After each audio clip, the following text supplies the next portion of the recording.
Dobrý večer, vážení rodiče, prarodiče, příbuzní, přátelé, známí, hosté. Rádi vás tady vítáme v tento adventní podvečer. A rádi bychom vám předvedli, kam jsme se za 3 měsíce dostali. To znamená, jací jsme čtenáři. To bude první část našeho společného večera, kdy vám děti předvedou, jak čtou. V druhé části proběhne samotný slavnostní akt pasování na čtenáře. A třetí část bude zlatý řekučera, to je vánoční pásmo, které děti připravili s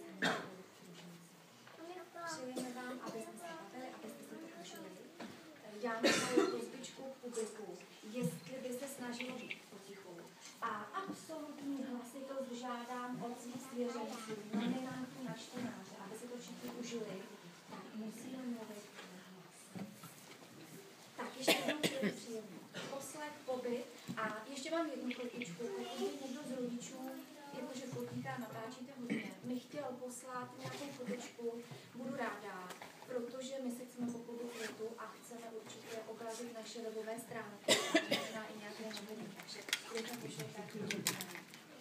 Tak, milí čtenáři, otevřete si prosím svou čítanku na straně 17.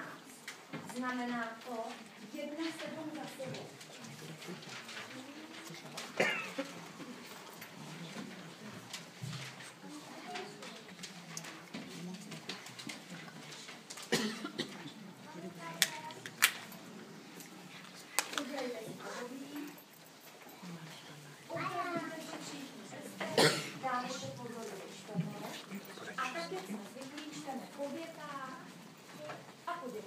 Takže Anton čteme soused a poznám to podle toho, že klesne hlasem.